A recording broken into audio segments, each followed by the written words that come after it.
in advance. So we will be asking the panel here today for their perspective on these. Due to the number of questions though, we have had kind of questions coming in for similar issues. So we've ordered them into themes and merged some of them together, where we'll be answering them in kind of a succinct kind of question. We will be taking questions live throughout the event when we are discussing each topic, so feel free to use the Q&A in order to ask your question. We will invite you to speak through the chat, so we'll let you know when we're ready to come to you. So just be on hand for that. We will be asking you to unmute and turn your camera on if possible. Before we go to introduce the panel, we know this has been a very difficult year for everyone, including staff and students. We've all been through our ups and downs, not just in our kind of professional lives, but our educational lives, our personal lives too, sorry. So please remain respectful to everyone in the call today. And if you don't get the opportunity to have your question answered today, we will be following up with the Vice-Chancellor and others to maybe release further responses to those questions where appropriate. So I'd just like to start by introducing each member of the panel, starting with Ian. Could you perhaps talk through maybe your role and your perspective on the situation? Layla, thank you very much indeed. As you say, my name's Ian Campbell, and I am Vice-Chancellor and Chief Exec of Liverpool John Moores University. And I'd firstly like to thank the Student Union, JMSU, for inviting me and also some of the senior team, Phil and Mark, along to be here this evening. I, for one, actually really value the opportunity to interact with our students and genuinely enjoyed the conversation that we had last time. And from my perspective, I think how I'm seeing things is if you'd have said to me a year ago that actually, I mean, this time last year, if you'd have said to me, there's going to be a global pandemic, and actually what's going to happen is you're going to spend most of your time talking to people on Zoom or Teams, and actually the most frequent statement you'll hear is, Ian, you're on mute. I honestly would not have believed you. And I think it's fair to say, from my perspective as the Vice-Chancellor, is we have as an institution in every moment throughout the time that we've been in, tried to work to the best of our ability with every situation that we've come across and tried to respond to everything in a meaningful way. And so if I could go back to March, when we went into the first lockdown, our first priority as an institution was very much to protect our students and our staff, to ensure that it was a safe environment. We then went into a situation where it really was about defending our business, our university, to ensure that our students got to the end of their academic year in the most meaningful way that was possible. And I actually think the way that we went about that was brilliant as a community. And I often talk about a community, and I'm not just talking about the staff, I'm talking about the students as well, because I think the way the student body responded to the pandemic was also sensational. And it's been an absolute privilege to work with two lots of sabbatical officers. Layla's been in both of them throughout that time. And the third thing that we did was then get into a place where we wanted to move forward to try and make this year just as meaningful as possible, although different. We knew it was going to be different because the pandemic was going on. But to be honest with you, we had no idea that it was going to be like this. And like Layla, I recognise the challenges this has presented to our staff, to our students, to everybody. And I don't underestimate what that's like. And I include myself within that. There have been ups and downs. And actually, as we're in January and February, I also add on the additional fact that we're in dark nights and dark mornings. And from my perspective, we will continue. It used to be, I'd be saying, okay, we're working with this and adapting on a monthly basis. Then I went down to a weekly basis. Then I went down to a daily basis. And at the moment, given the changes that are occurring with government stances and everything else that's occurring, it's on an hourly basis. And that's literally true. And with that, I think I'll stop there, Layla, because I know you'll want to get Mark and Phil, who are brilliant in their roles and who lead the incident management team, to talk through from their perspective. Thank you very much. Thank you, Ian, and thank you for that insight. I'm certainly looking forward to kind of exploring some of the questions today with you. Mark Power, over to you. Great, thanks, Layla. So I'm Mark Power, I'm the University Registrar and Chief Operating Officer, and I have responsibility for the majority of the professional services in the university. So from a student perspective, that would include the academic registry, the library, careers, student advice and wellbeing, student recruitment and admissions, IT services, international. So quite a wide range of responsibility across professional services. As Ian's referenced, I'm the chair of the incident management team, and actually from the incident management team perspective, we've actually been meeting now for literally over 12 months. So we started meeting in January of last year as we began to see some of the impact of the virus across parts of the globe where we had members of staff travelling to and from. So we were starting initially looking at travel arrangements. And then obviously as the pandemic began to gather pace, we went into planning for the lockdown in March. So we've sort of lived and breathed this particular issue for 12 months now, and recognised that I think Ian's quite right. This is probably, on reflection, the most difficult of the lockdowns.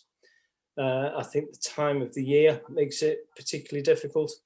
And it recognising it is a real challenge for everybody.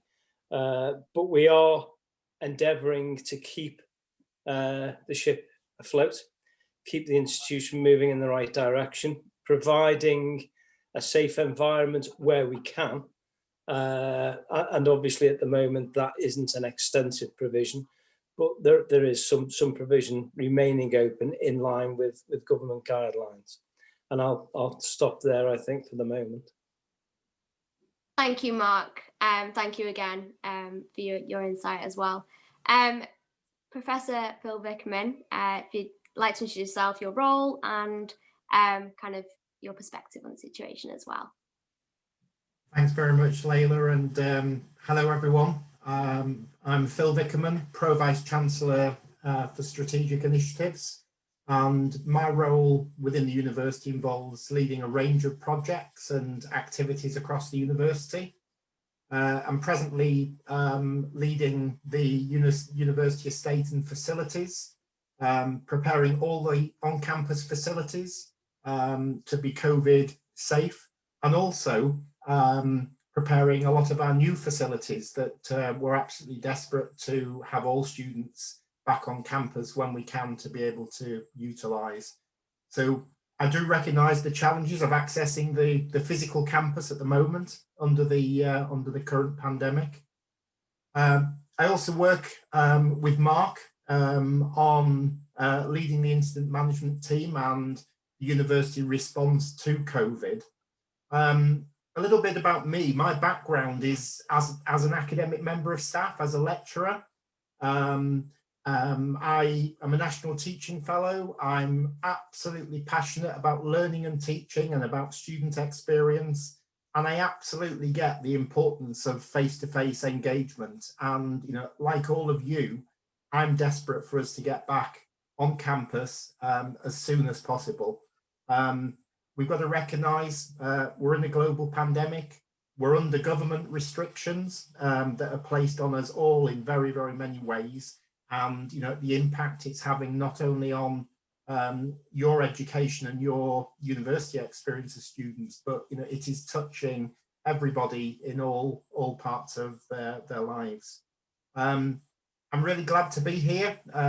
Really looking forward to the discussion and to have some open, honest discussion, and where we can to get some clarity and some certainty in what are very, very uncertain times. And it's very true to say that the situation is changing on an hour-by-hour basis. So thanks, Layla. Thank you, Phil.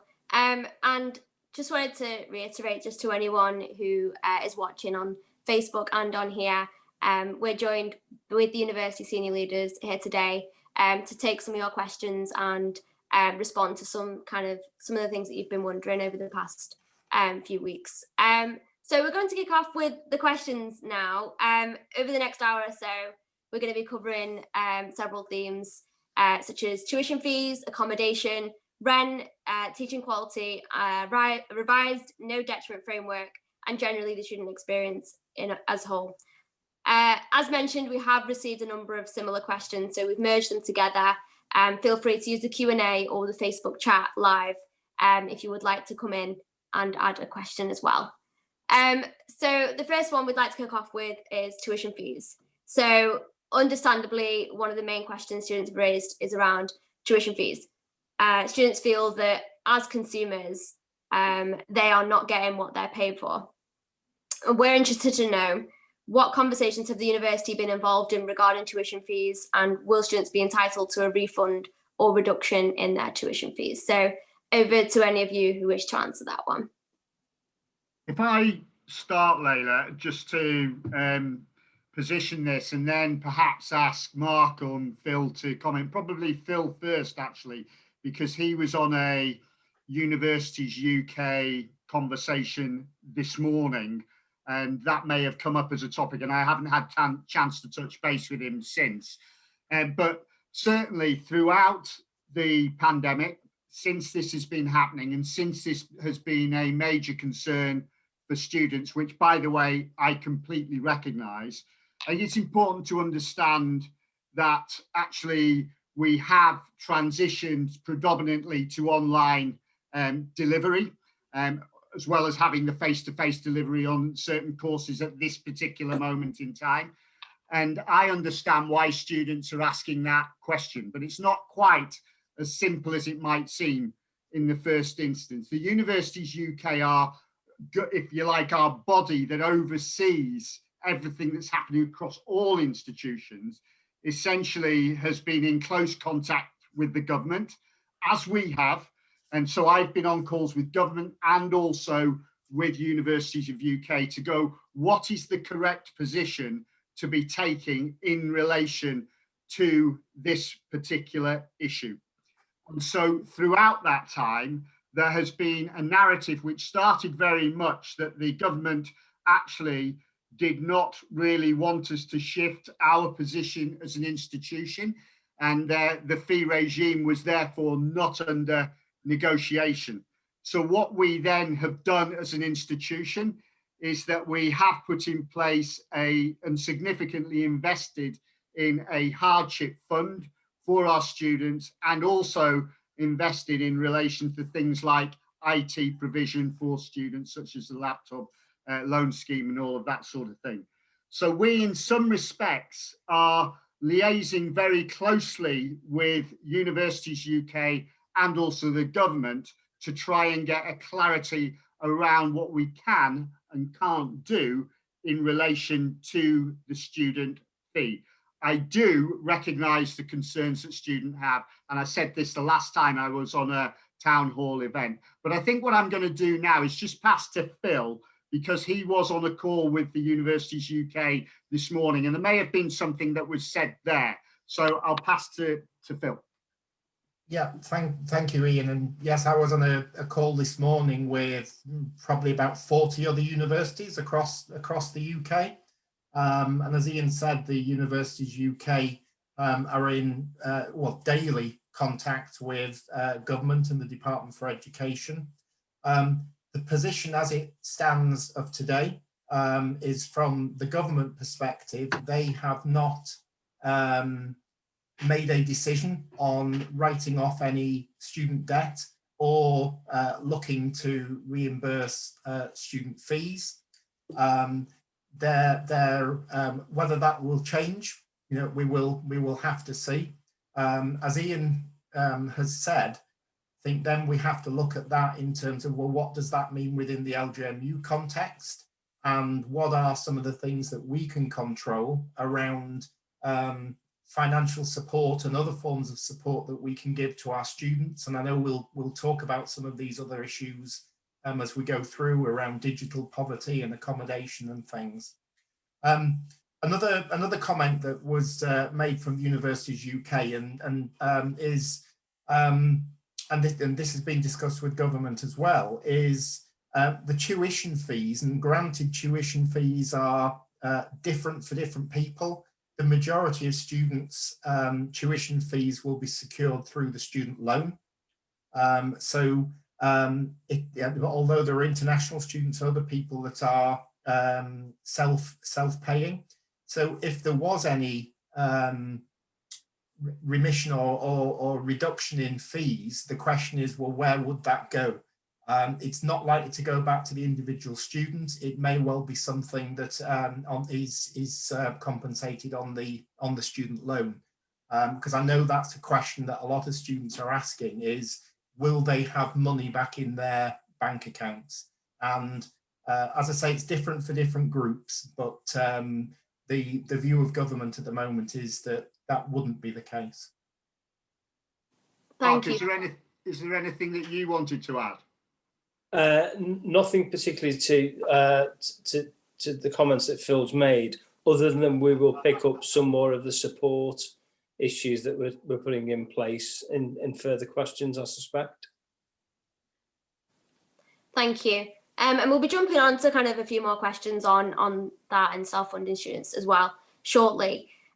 So, I mean, on the topic of fees then, I know you've talked through a bit of this, but some students have shared that the reason they've chose a particular course is because of the element of that face-to-face or practical kind of element, I guess, in their programme. So students have asked, how does the university feel they can justify for those students paying £9,000 for those courses when they feel that each of those courses is receiving a different kind of level of online learning and a different quality of learning, I guess? Yeah. Okay, so again, if I start and then pass to Phil and Mark to comment as well.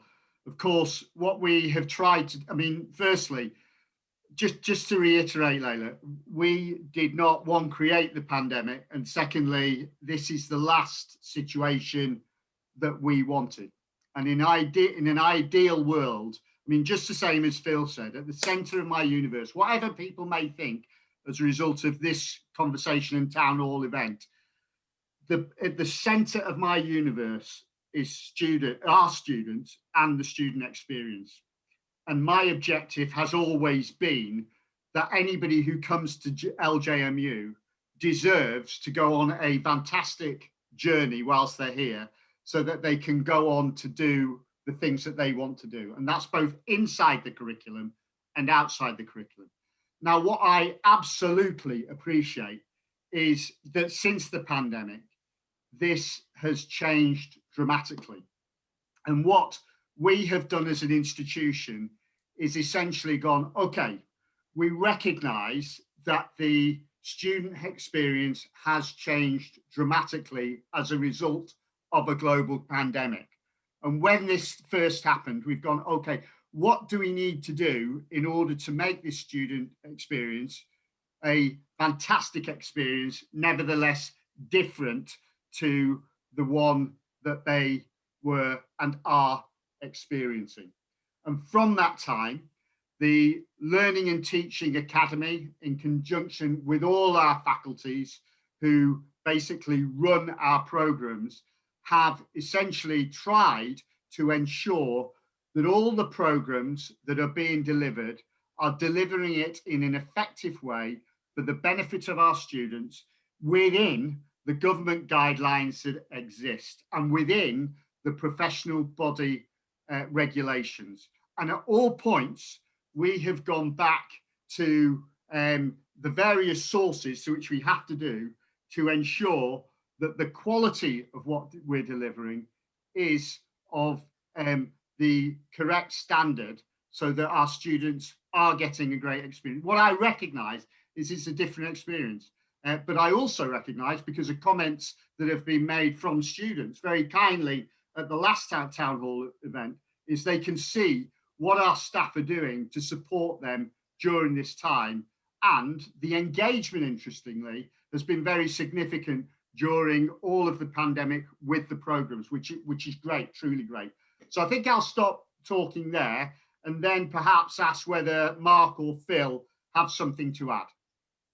If I may, just jump in there before you want to maybe come in, Mark. We are getting a few questions coming in, so I thought maybe you'd be able to answer with this question. So I think a lot of students right now are kind of trying to understand how maybe the university, in comparison to in-person teaching and online teaching, they're trying to understand why kind of online is not, why in-person teaching and online teaching, why the, let me try and rephrase this, sorry. Maybe expanding on why the current situation isn't cheaper to run in like an online basic way.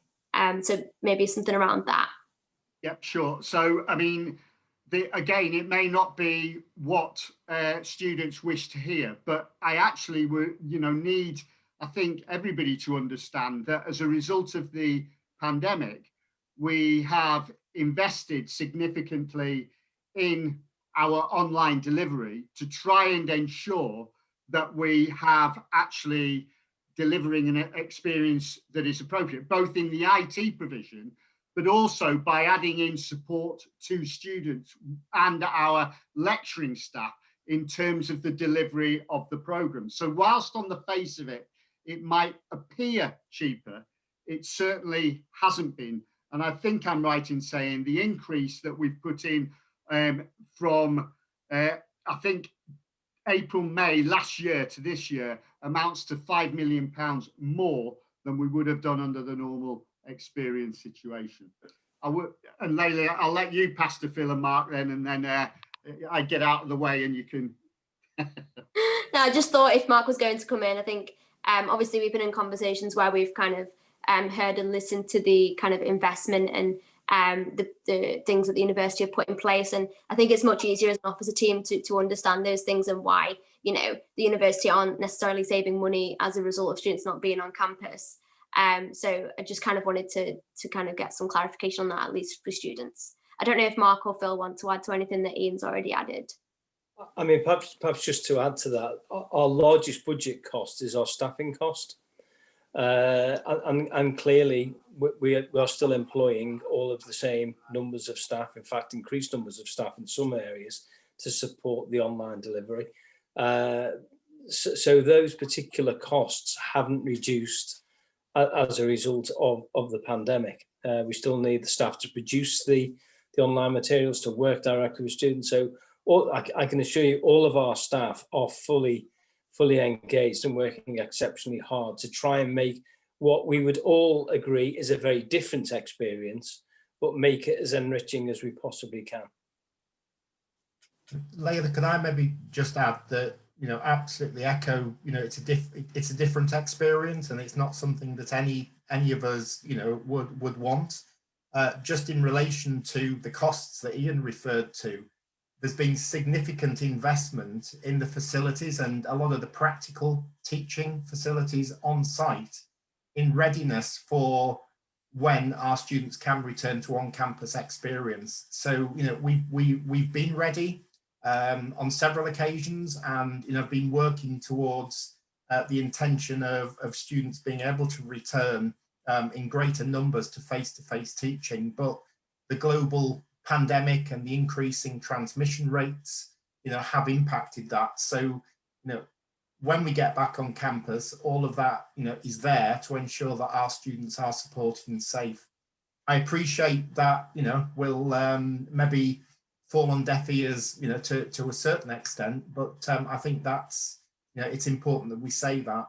And also we need to look at, once we get back onto campus, can we increase, students' engagement in certain practical areas, whether that's through summer schools or if people are on 3-year programs, that we may well increase some of the practical elements in those years. So I think all of those things are up for discussion. I'd be keen to work with all students and the student union to explore that as well.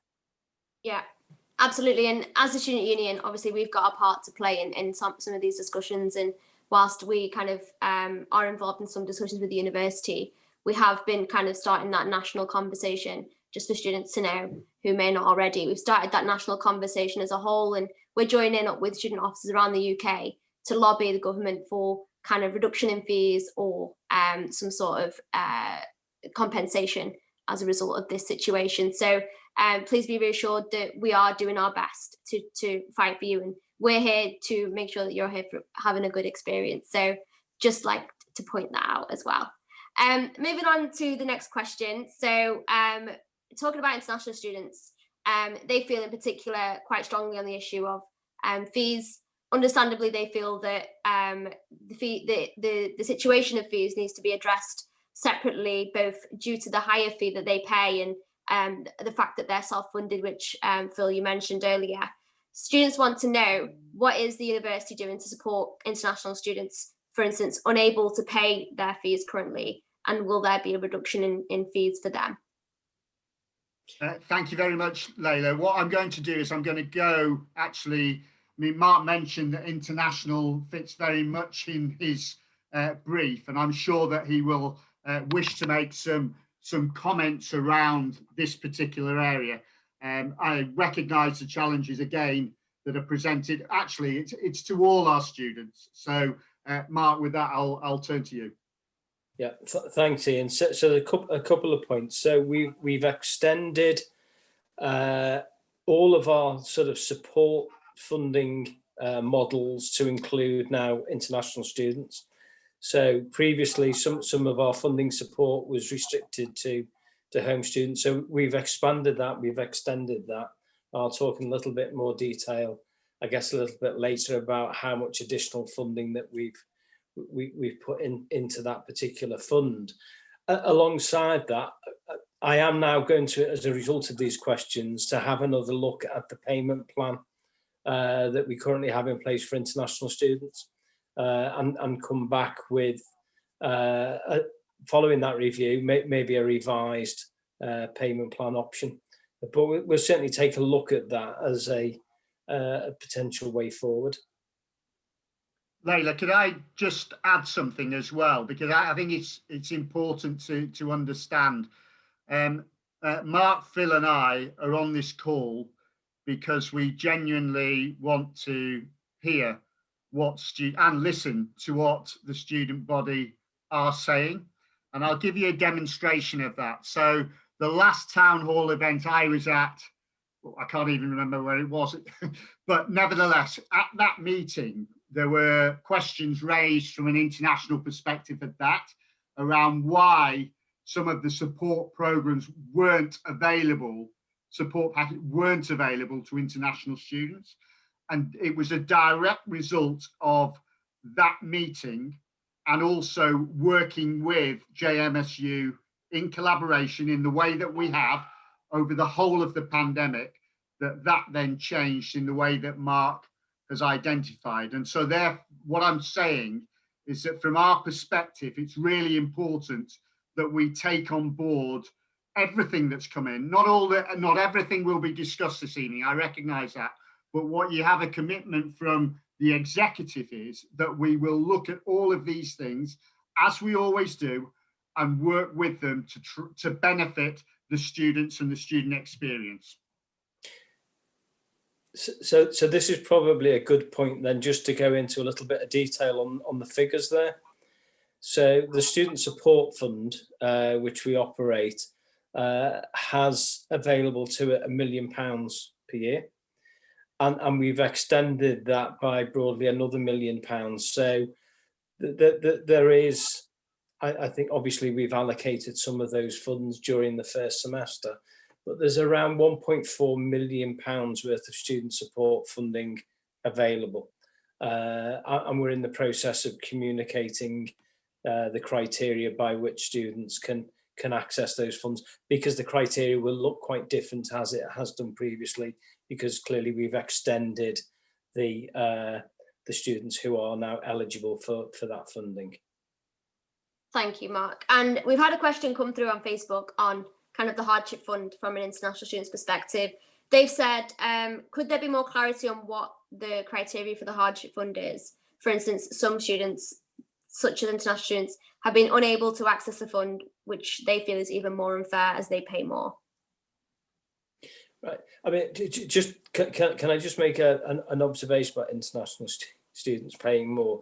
In many cases, don't think that the 9,250 is the cost of a course, because we do receive in many parts of the institution an additional sum of money to recognise the high cost of delivering areas in science and technology and so on. So it's not directly comparable just to compare the fee to the 9,250, because there is at least another £1,500, £1,600 that we receive from government funding on top.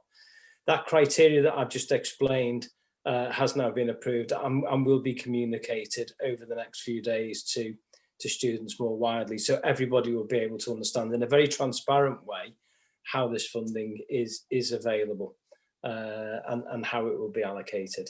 And as I say, it does now include international students. Brilliant. That's great. Thank you, Mark. So just one more question on international students. So some students have chosen either not to return to campus or to return back home before the end of term this semester. What guidance is available for these students, and will they be penalised for not being in the city or around the city this semester? For the majority of those students, absolutely not, they won't be penalised. I mean, they may lose out on some of the experience if they're studying on the courses that we do have limited face-to-face delivery on. But no, they will not be penalised, absolutely not. They will continue to study, and those programmes will be continued online for the rest of this year. Great. Thank you, Mark. I don't know if anyone else wants to come in on that before we move on to the next topic. Not on that, Layla, but I saw a couple of chats coming in around essentially people with disabilities. And from my perspective, I think if you know my background, I've worked with people with disabilities for many, many years. It's a very important area to me personally, but also to us as an institution. And we look very closely at all the support that we're giving all our different categories of students. But from my perspective, my understanding from all the support services that we offer, it's designed to support every student that we have in our community. Mark or Phil may wish to comment on that, but for me, it's an area of importance, and I know it is for our executive team as well. I maybe just add, personally, that's something that again is very important to me. My background is in inclusive education, so making sure that teaching and learning is accessible to everybody. I would encourage each and every student, if they haven't already done so, to engage with our student advice and wellbeing and our disability services to have exactly those sorts of conversations. There was a comment about a student that had dyslexia and engaging with virtual learning environments. We need to have those conversations, and there are things that we can do to support that, sometimes through technology as well. So please, have those conversations with our services. We're very keen to make sure that we support people. Great. Thank you, Phil. So I believe we have a question from one of our reps, Paul Gilhooly. We'd like to pass over to him if he's there. This is the awkward part where we unmute them. There we go. Good evening. Can you hear me okay? Hi, Paul. Yes, we Can. can. I hope you well. This question, I don't mind admitting that it actually applied to me directly, but I'm sure I'm not the only one in this situation. So I know that there's limited resources available regards the Hardship Fund, but because so many students have lost an income stream during lockdown, the impact for continuing the studies and the mental health issues, I'm sure they're all feeling. Myself, I'm in between at the moment being COVID Marshall on campus. Obviously, I've lost that income revenue while there's no one on campus anyway. So financially, I'm struggling as a result of that. I did make use of the hardship fund before Christmas, and really welcome it was too. But I know I'm going to be struggling again going forward. And over Christmas, I had to have a long, hard sit down about going forward, whether I can continue doing the degree if it stays like this, because financially, I'm not in a position to support it. So with issues like that going on in the background, will they be taken into consideration when people are looking for further help and assistance, and when it comes to asking for extensions on coursework being handed in? Yep. So Paul, thank you very much for that question. And also my understanding is you're one of the reps on your programme. Is that correct? That's correct, yeah. Can I just thank you for the work that you're doing on the programme, because actually you need to know how much I appreciate the roles that the course reps do, because from my perspective, again, it's the student input into that helps us improve our programmes, and I really mean that. So thank you for that. Secondly, I recognise what you're saying, and in terms of the hardship funds, that's one of the reasons that you've spoken through your story, and I recognise there are many students who have a similar story, and therefore that is the reason that we have expanded and invested more money into that hardship fund, precisely for that reason, because we recognise people are going through enormous challenges at the moment, and it's precisely for that reason. I'm sure Mark and Phil will want to add to what you've said, but that's just so you hear it from me. Yeah, I absolutely support that. And the question that you asked about extensions, I mean, the revised assessment regulations that we're about to put in place, we do have a sort of final couple of steps that we need to undertake in consultation with JMSU, is that extensions can be provided without evidence, obviously by the programme leader. I think the only sort of constraint would be that final assessment board deadline. But within that deadline, with the discretion of the programme leader, yes, extensions can be made without evidence being provided from students. Can I just comment as well, and Mark may well correct me, but I don't think there's any restriction on how many times you can make an application for hardship. It will be considered. The other point, Paul, you mentioned, and you know, I'm glad you had the opportunity to be employed as a COVID marshal. That was something very early on that we did recruit over 400 students to be COVID marshals, and there was nearly £1 million that was allocated, and you know, it's disappointing that we can't have more marshals and more students on campus because of the pandemic, but you know, these are the sorts of things that we're wanting to do, that if we are looking to recruit marshals as an example to support our students around the campus, you know, it's really important that, you know, we give those opportunities to our students because of loss of income. So, you know, we're thinking creatively about all of those as we go forward as well, Paul. Thank you very much. Appreciate the answers. Cool. Thank you. I believe we have another question from another rep, Velena, who's also our postgraduate part-time officer. She has a question around labs and practical sessions. So we'd like to invite you on if you're there, Velena. Yes, hi, can you hear me? Yeah. Yes, Velena, yeah. Hi. Yes, actually my question is about the labs, because my course is cosmetic science, which we require practical expertise. That's why, I mean, right now we're disappointed, me and my classmates, because we won't have any labs.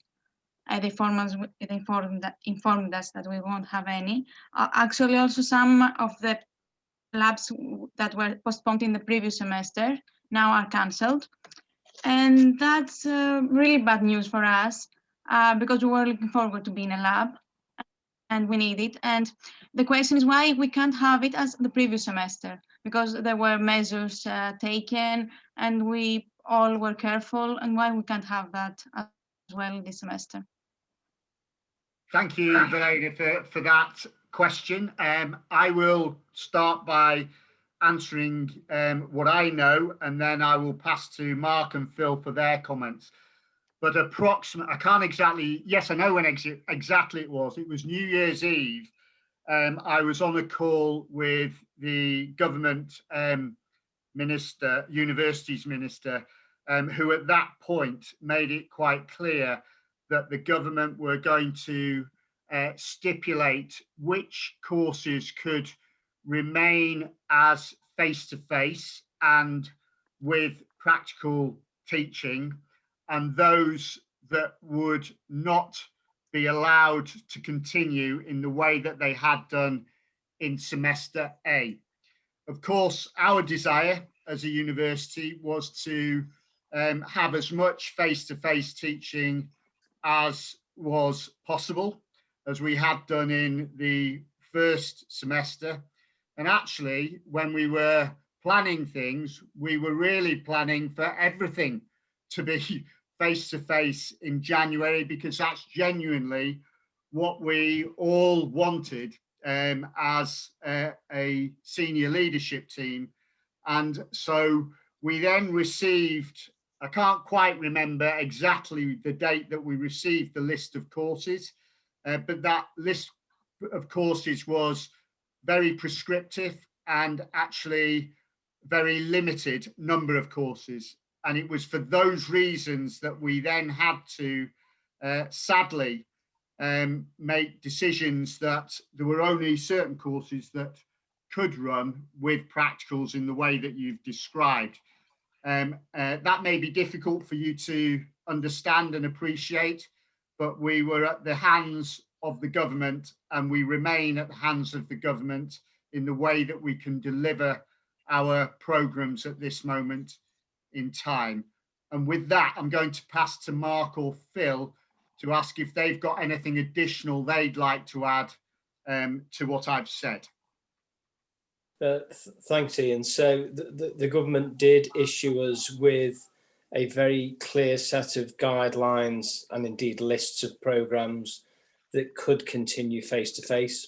And they are primarily sort of pandemic related. So the nursing, paramedic programmes, the MPharm, so anything that was sort of health related.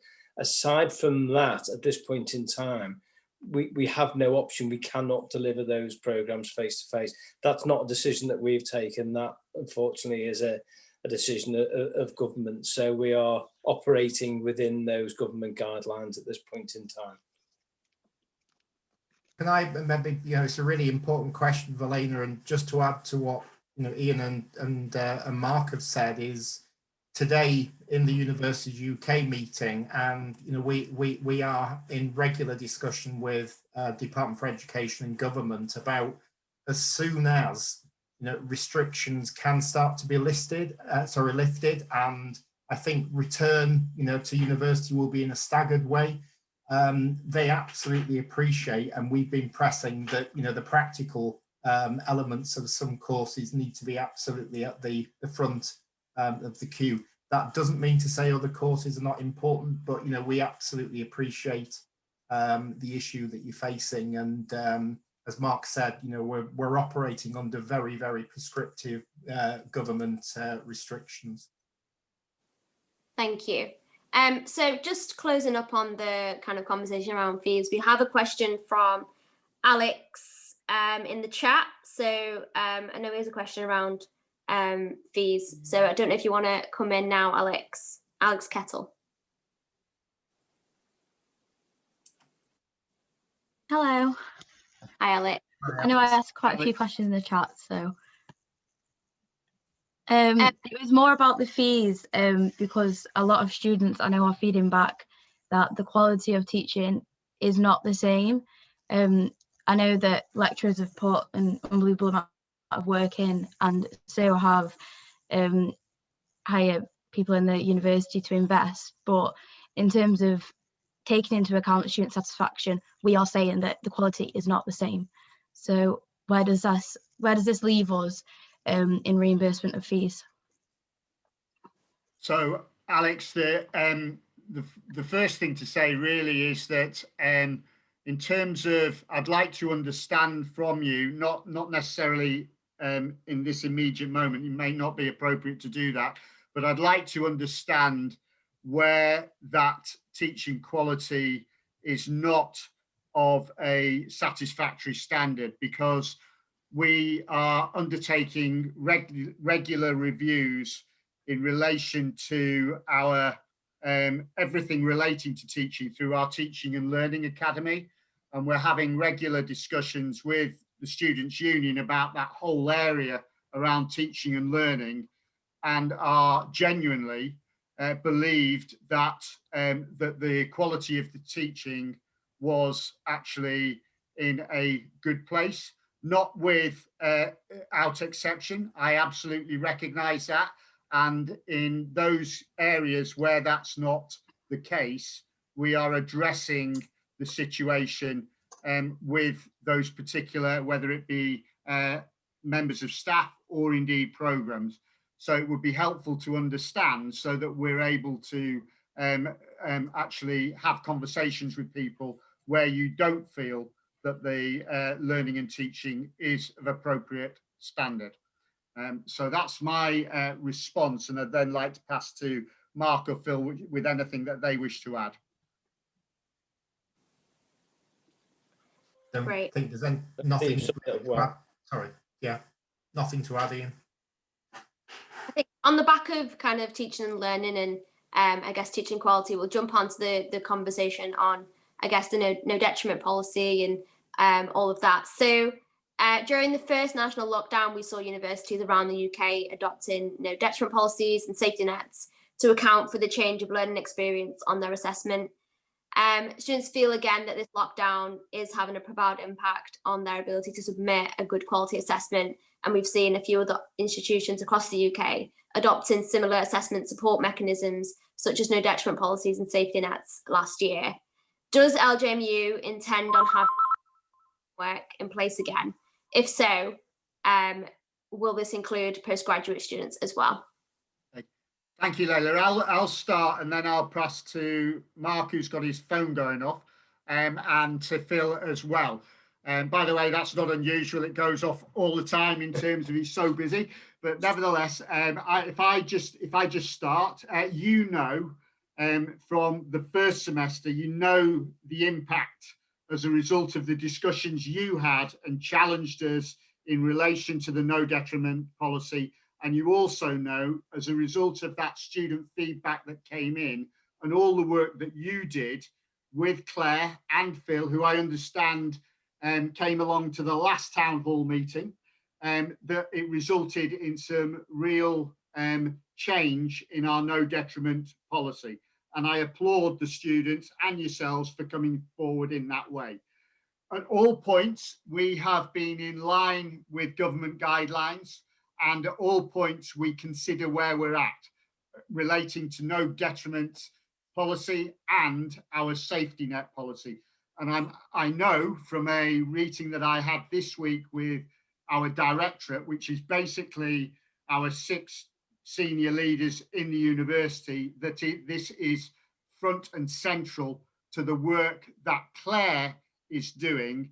And with that, I'm going to pass to Mark, actually, who may have some additional things to say as Claire reports into Mark. So over to you, Mark. Okay, thanks, Ian. So we are moving forward with a policy around safety net. We're not going to call it a no detriment policy. It will be around safety net, and it will address issues around individual students. Now, the work that's been undertaken thus far has probably got to the stage now where we need to have that further discussion with JMSU to share what's being proposed there. But it will provide students, I think, with once we do publish this, with a high degree of confidence that what we've done is taken into account all of the concerns, the extraordinary circumstances that we find ourselves in. I say, provide that vital safety net to students to ensure progression and graduation. Wonderful. Thank you, Mark. And yeah, we're really grateful for the discussions that took place last year and for the kind of continued discussions as a result of the letter that we'd written to the university executive leadership team earlier last week. So I have been reassured that we will be involved in those conversations as well. So really grateful for yourselves for supporting us in that. So jumping on to another question.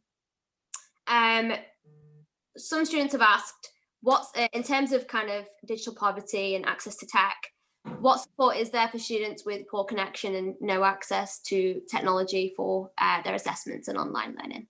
Yeah, thanks very much, Layla. Again, I know JMSU know this, right? But basically, as an institution, we are actually completely conscious of the students that we have coming to Liverpool John Moores University and the challenges that the digital delivery, online delivery can have.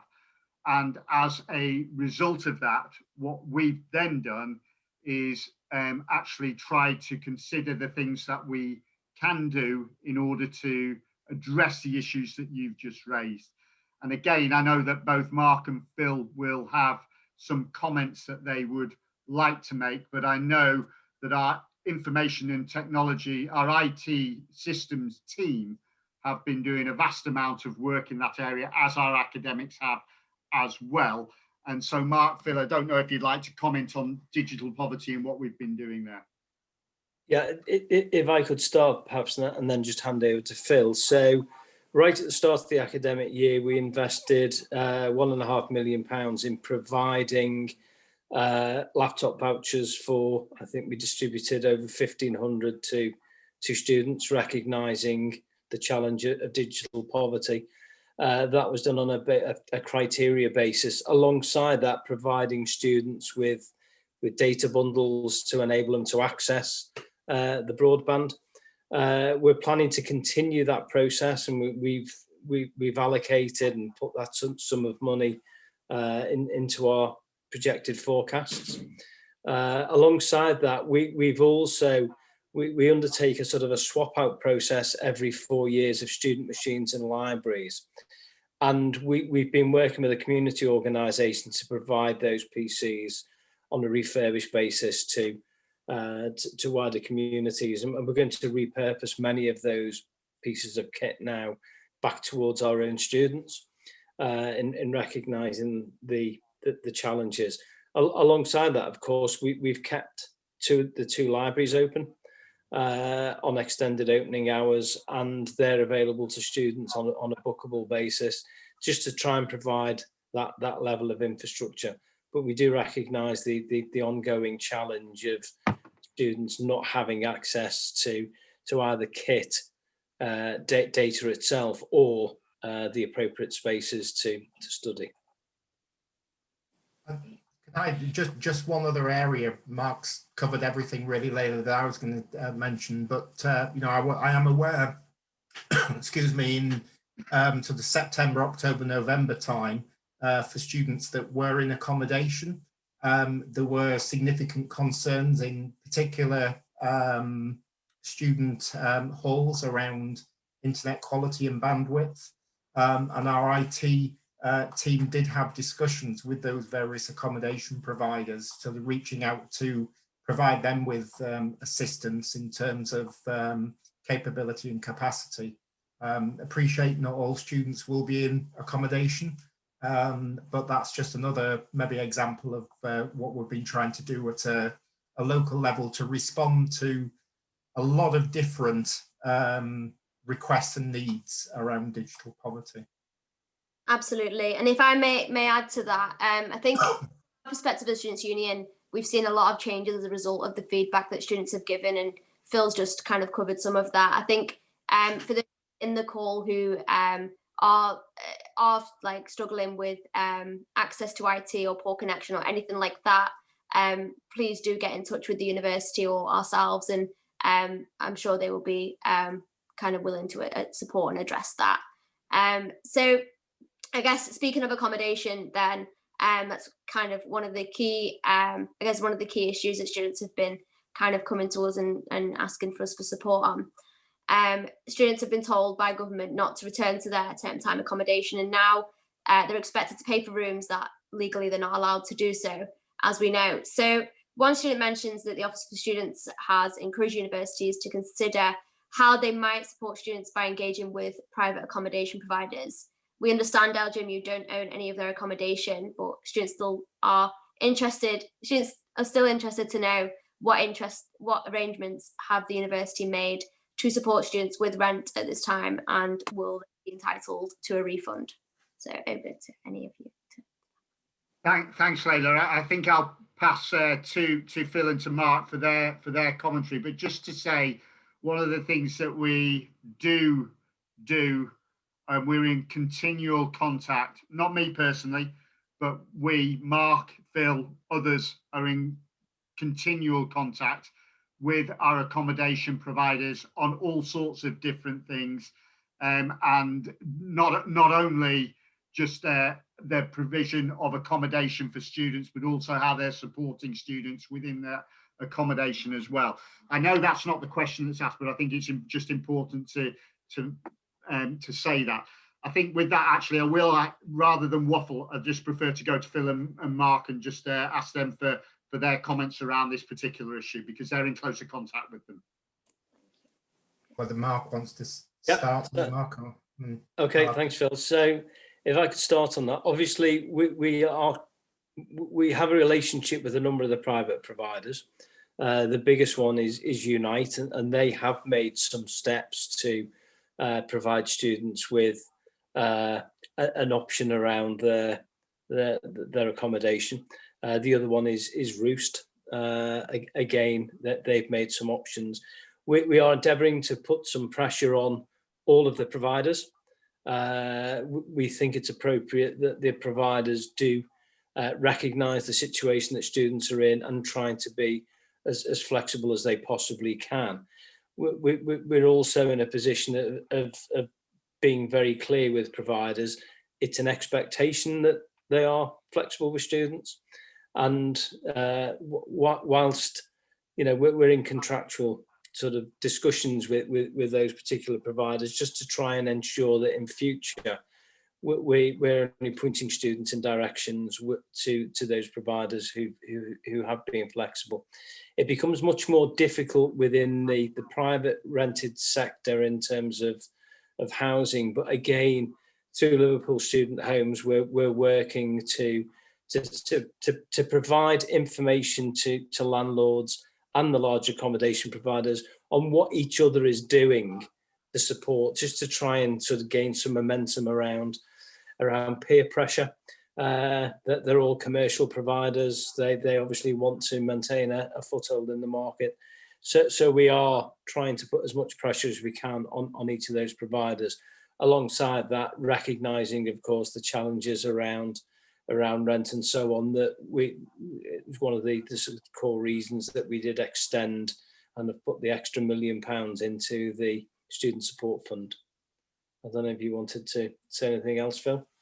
No, I was just going to mention the additional £1 million on the back of the last lockdown, Mark, so nothing else. Thanks, Layla. Thanks both. And in terms of the conversation around accommodation and refunds, as the Students' Union, we have written alongside other student union officers in Liverpool, and Kim Johnson, MP for Liverpool Riverside. We've written to student accommodation providers in the city earlier this week, and we'll be showing students that next week.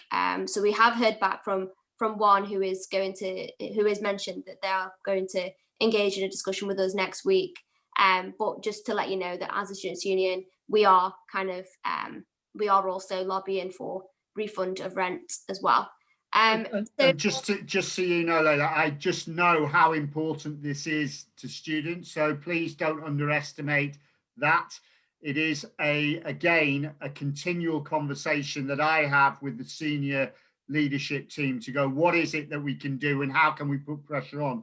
And I'd just like to thank you for everything that you've been doing to add the pressure to that as well. And I think it's happening nationally. And so from my perspective, it's really important that that pressure continues. Absolutely. Thank you, Ian. So I believe we're going to go over to some live questions now as well. Sarah, I believe it's Leanne Johnson who's mentioned something around nursing degrees in the chat. So whenever you're ready, Leanne, over to Hi, you. yeah. Can you hear me okay, yeah? Yes, we can. Yes. Thank Yes. Hi, Okay. Leanne. Yeah. Hi, yeah.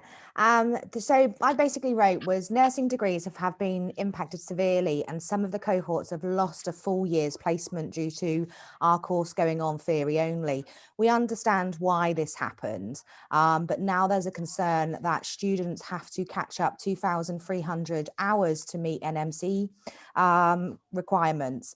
And also there's a concern on the work-life balance of students and placements being slimmed down or not being available. Now we know that some of this is out of your control, but there's also questions this week around students actually not having life insurance to go out onto placements. Now, a lot of us will be, a lot of us have got children, there's a lot of mature students going, and there's also, other people that have got other commitments. What can the university do to help us? Leanne, thank you very much for your question. I think some of this I'm going to have to take away, but from our perspective, what I know, Rafaela Kane, who is the PVC, the fact that leads the faculty, which nursing is within, is absolutely in daily contact with NHS England, NMC, etc., around placements. We absolutely understand the impact that this has had on the nursing students who, and also I have to say staff as well. Yeah, and, definitely. And from our perspective, we are, it might not seem like it, but we work actually within the nursing area. It is down to on an hourly basis. And when I'm speaking to Rafaela, I cannot believe the way the landscape does change almost, it is almost on an hourly basis. And on the life insurance bit, I'm unable to comment directly, but I can assure you I will take that away. I suspect this is not driven by ourselves. Comes from, again, government or a lack of understanding of the university sector and the student body. And I am very concerned about it. And so I can assure you, again, this is something that is on our mind. It's certainly on Rafaela's mind. And we do continue to work with everything to the best of our ability. Your point and your question is spot on. And it's a real concern to us. It really is. I may have waffled a bit there. I might ask Mark or Phil whether they've got anything they wish to add. And the reason I might have waffled is because I'm not absolutely on the latest developments in the nursing area with NMC and also NHS England. So I do apologise if that's a bit of a waffle. It's okay. It's just the fact it does change so many days. Like only the other day, we all got told that so many students are going up and so many students are staying at home. So don't worry. Well, I do worry, and actually, for me, all I know, sometimes you kind of go, "Gosh, you're wanting," and I understand this. Everybody wants clarity, and and actually, very sadly, and just in such a complex world, the world is actually grey. And you try and make, literally, we've made a decision on one day and we've had to change it within 5 hours of having made a particular decision, and so we've had a conversation within our senior leadership team. We've made a decision, and by the end of the day, I've got Mark and Phil coming back to me saying, "You're not going to believe this, Ian, but it's changed again. So we're going to now have to reconsider that and change this in this way." So the key bit that I've kind of said all along is that we as a team are committed to working with every situation that we come across, with every bit of feedback that we get from our student body and from our staff. And we keep working with that. and we keep working to the best of our ability to work through this incredible situation that we're in. And I sincerely mean that, and we will continue to do that. It may seem to you as though we're not doing stuff or we're changing things all of the time. Believe me, I can assure you the whole of our senior team would like things to be back to normality and running in a way that makes sense. And we continue to make sense of the situation. I've gone on a bit of a rant there, haven't I? I will pass it to Mark and to Phil just in case they've got anything to add. Just to reinforce your point, Ian, that Rafaela is dealing with this on a daily basis, and I know there have been extensive discussions about the insurance, and I'm hoping that we're going to get some resolution to that as soon as possible. So it is very much on the agenda of the leaders within the faculty, very much so. No, that's brilliant. Thank you very much. And I would just like to say, we totally understand what Raphael's doing, what our cohort leaders are doing. We don't knock anything that they are doing, because they, you know, they're trying their hardest as much as what we are. We just wanted to make a point really that because ours changed to theory-based in the first year, our second, our third year, we're now basically full-time employed as such, but not employed. And we've got to remember that we're also students, and we also still need to have that work-life balance and things like that as well. So not just the insurance, it's also, you know, we've got a lot of pressure going on to us in our second and our third year. Our impact of COVID is not going to stop until the end of our degree. Yeah. Leanne, I appreciate the way you've put across your points and your question. And actually, from our perspective, we will continue to work with it, but we'll take that, what you've said away. We will get back to you and your colleagues as quickly as we can, and your fellow students. We appreciate what you're all going through. Mark's got something that he does want to say, actually. Yeah, I would just like to thank you for choosing such a wonderful profession, and I'm sure, you know, through all of this, if you didn't appreciate the health service before, absolutely, we totally appreciate everything that's been done. So thank you. I will pass that on to my fellow students. Thank you. And just to add, Leanne, I absolutely agree with, you know, what Mark has said, and, you know, the choices that you've made, but also the impact that the entire health service, but particularly students in the health sector, paramedics, you know, nurses, midwifery, etc., are playing in the response to the global pandemic as well. And that certainly doesn't go unnoticed by us within LJMU. And certainly here, your comments around life insurance, death in service, etc., it's absolutely critical that those issues are addressed, and, you know, we support you with that. Brilliant. Thank you very much. Thank you, Leanne. Thank you so much for your question. So we're going to jump on to one more live question for the moment, and then go back to some pre-sending questions. So I believe we have Sarah Newton, who's on the call, and she wants to ask a question on digital poverty and the laptop scheme. Hiya, can you hear me? Hi, Sarah. Hi, Sarah. Hiya. I had no idea that there was such a thing as a laptop voucher scheme, and that's something that I would have really benefited from, because obviously with schools being closed at the moment, between me needing my own personal laptop, which is getting shared about, it's really stressful.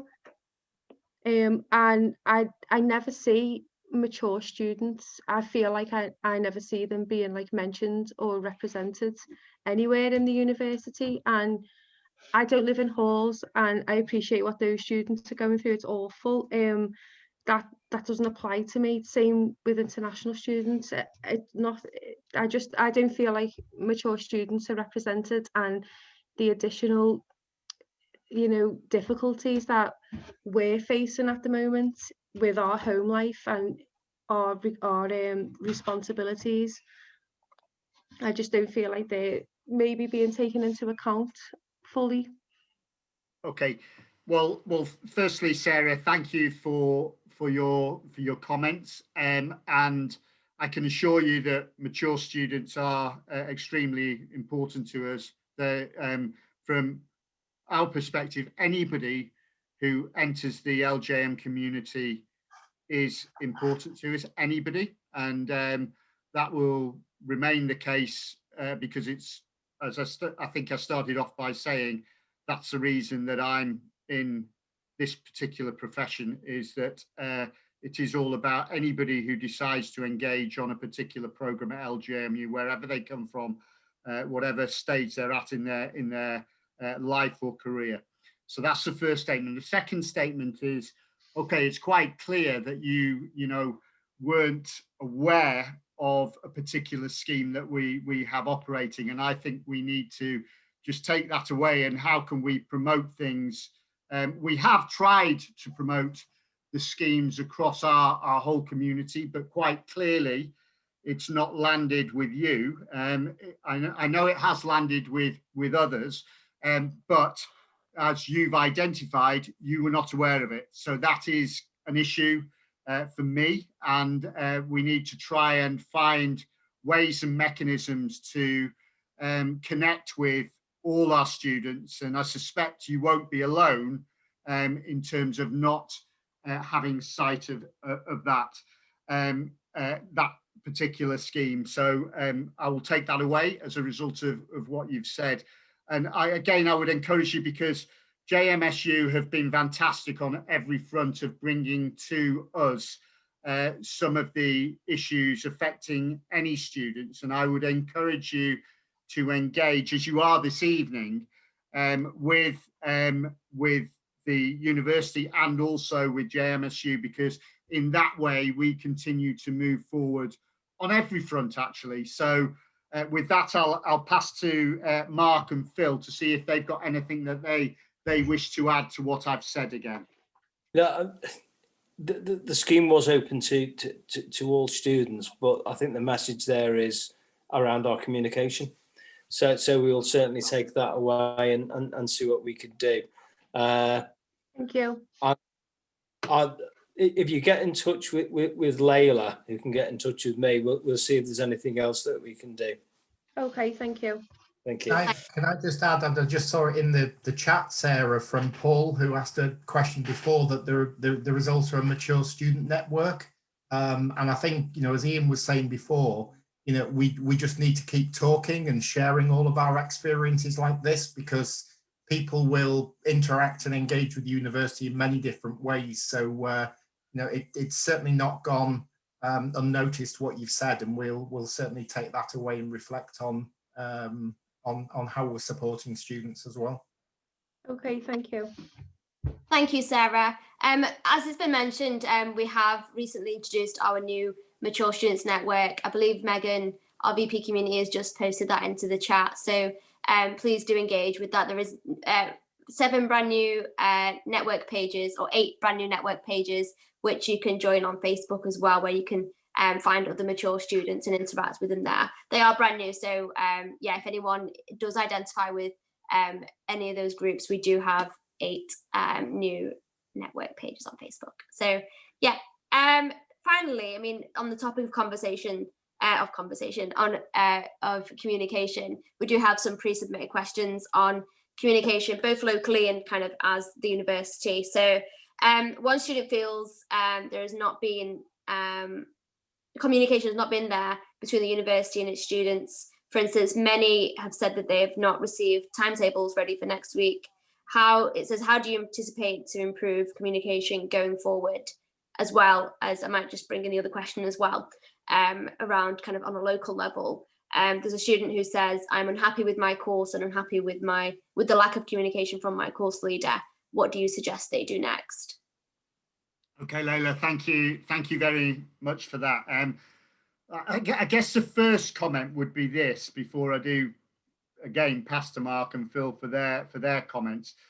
Hopefully, this is one method of communication. Certainly, I encourage all of my senior team to engage with our students, because it's only through engaging with our students and having conversations that actually we learn what's missing, what's not working well, and how we then can build on where we're currently at.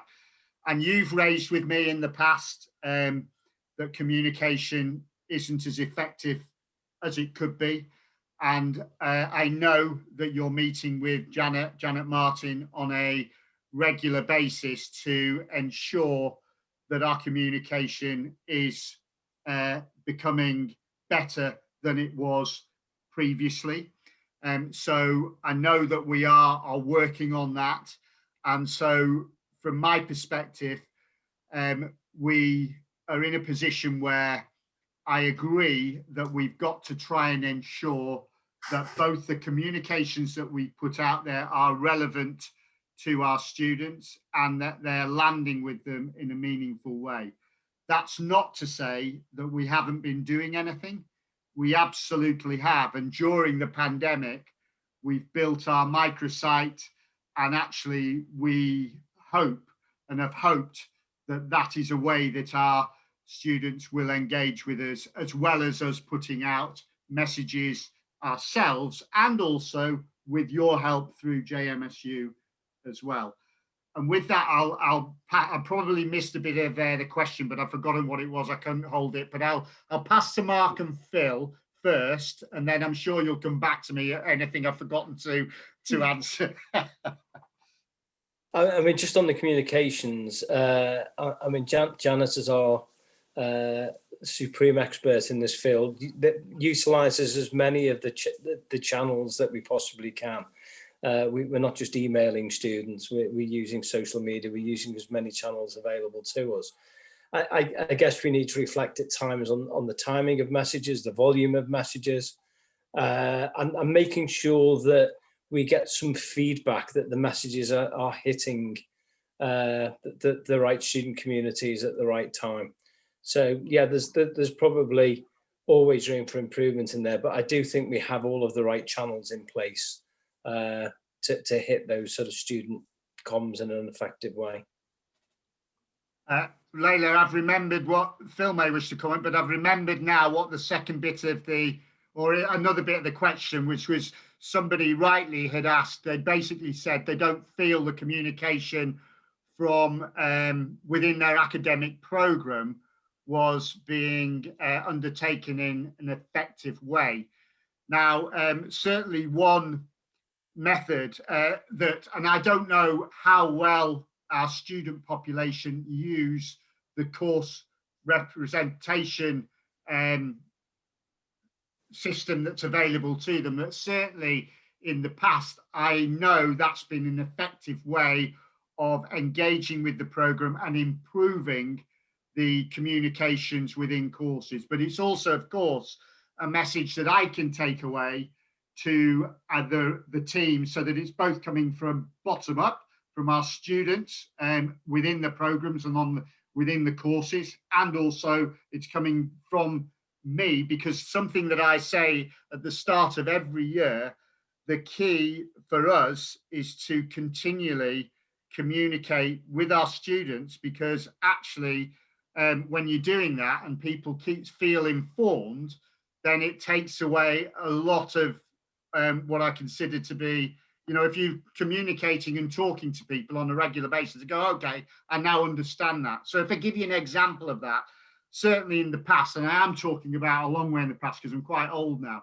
but it used to be a situation where, let's say I had an assessment feedback that was due to come back to a group of students, and something happened in a particular week that meant it wasn't going to happen on the day it was supposed to.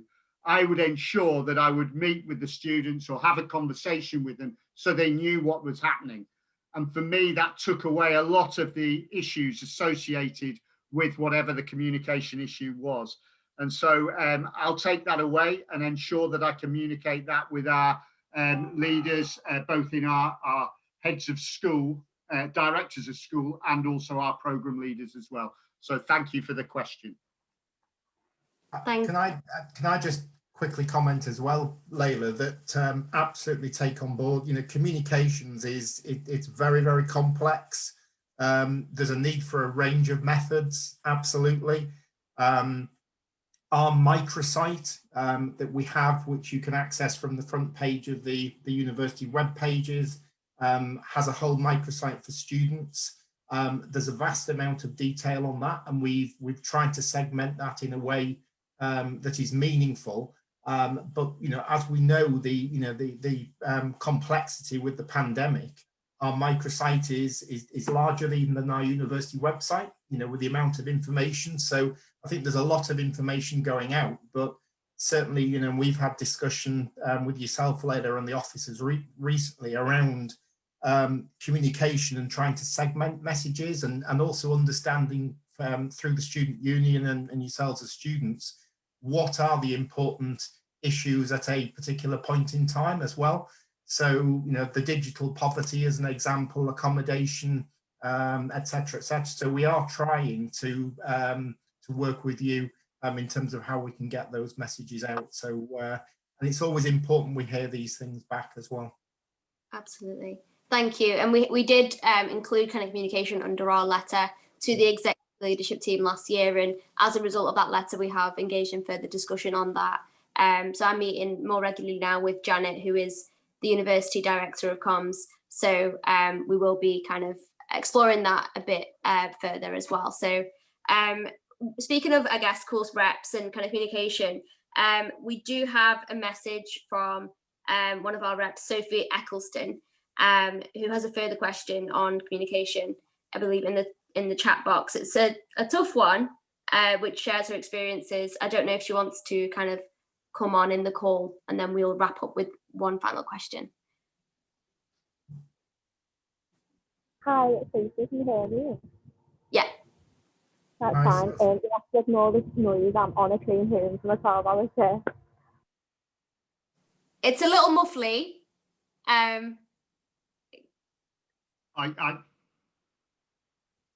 you there? I couldn't hear the question, I'm afraid, Leila. No, I couldn't either. Shall we go to the chat? Sophie's back. Oh. My signal's awful. I'm on a train. Yeah, I just wanted to expand on what Sarah had said, really, just about course reps not being listened to and actual students. We're facing problems for course leaders, one course leader in particular. We're receiving dismissive replies from all staff throughout that academic department. So I appreciate what you're saying about the communication, but I do actually work for University of Liverpool. I'm on their COVID team, so I can tell the disparities between the communication. I've sent communication out to students myself. I'm not sure where in your university it's going wrong. I'm not sure if that needs reiterating again. The next stop is Rugby. Forgive us, Sophie. I heard parts of that in areas. She's talking about, I think there's a question that was submitted though, we can try and find it. Talk about course reps not being listened to by academic departments. Yes, we've had a few students mention how they've not kind of, obviously the course rep mechanism that's in place kind of relies on kind of the response from their academic team and their kind of the engagement with the team and how they respond and their response, I guess. So I think she's talking about how kind of the feedback hasn't been well received by their academic team, and what the university can do about that is what I interpreted. So if you feel free to type in the chat or come back in if the signal improves, but that's what I heard. Yeah, that's pretty much it. She summarised it there. Just to add though, I'm not sure if you've heard it. Obviously, I do work for the Uni of Liverpool, so I can see the differences quite clearly. I heard Uni of Liverpool that time. I think, Leila, if we'd be happy to, if there's a specific issue there that Sophie's raising, we'd be happy to, to discuss that, through yourself, Leila, with Sophie to understand that, and we can follow that up. Okay, thank you. Yeah, we'll do that. I believe it's just about academics listening to course reps and her experience at. I work for Uni of Liverpool, so I can see the differences in communication. So yeah, I don't know whether there's an expanded point in the chat. It's okay. I know the Northern trains. I know them very well, so I understand. Shall we come back to you, Sophie, perhaps after this call to address that? I am very sorry. I guess it's almost time for the end of the I guess call. So we'll just close up with kind of one that's looking forward, I guess, into the term and into the next kind of semester. So students have asked, do you anticipate that semester 2 will return to normal face-to-face teaching, or will it be online until September? Have you started to, and another one says, have you started to think about the next academic year and moving forward?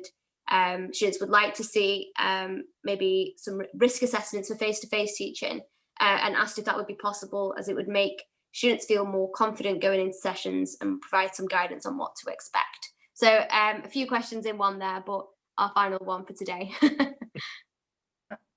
Thank you very much, Layla. I think our desire, you know, when you talk about the next academic year, I honestly think the fact that the vaccine is here and with us and actually gives reason for hope going forward. And I sincerely hope that we are back to, it will be a new normal by the time we get to the next academic year. And it is certainly all of our absolute, what's the right word? It's just what we want. And we want to get back to being face-to-face. And I absolutely hope that we're there by the time we get to the next academic year. I may leave Mark and Phil to ask a final comment. I'm conscious of your time, Layla, but Mark or Phil? Obviously, at the earliest opportunity, we can give some certainty around semester 2, and we recognise that that's important both for students and our staff colleagues. So we'd hope to provide some certainty once we receive further government guidance, which is imminent. And then certainly around risk assessments, all of those risk assessments are available to anybody coming into the buildings. So we will find a mechanism and a method of sharing those with students if they wish to see them. Thank you. I'm just on that. I'm aware some programs do share them via Canvas, but we'll certainly take that away institutionally and look at how we can ensure that that's more across all of the programs. But as Mark says, yes, they're available both at an institutional level as well as a local, and it's important you see them. Absolutely. Thank you so much. And thank you to, I guess, all three of you here for your engagement and your kind of willingness to come and speak to students. And I know it's kind of one of your key priorities and kind of intentions. So I guess going forward, we're really sorry if we haven't managed to address one of your questions so far today. We promised we'd finish at 6:30. So I guess we'll follow up to those students who have not had an answer to their question, and I guess we might be able to release some public, I guess, a public Q&A on the result of this call, and I'm sure the next steps.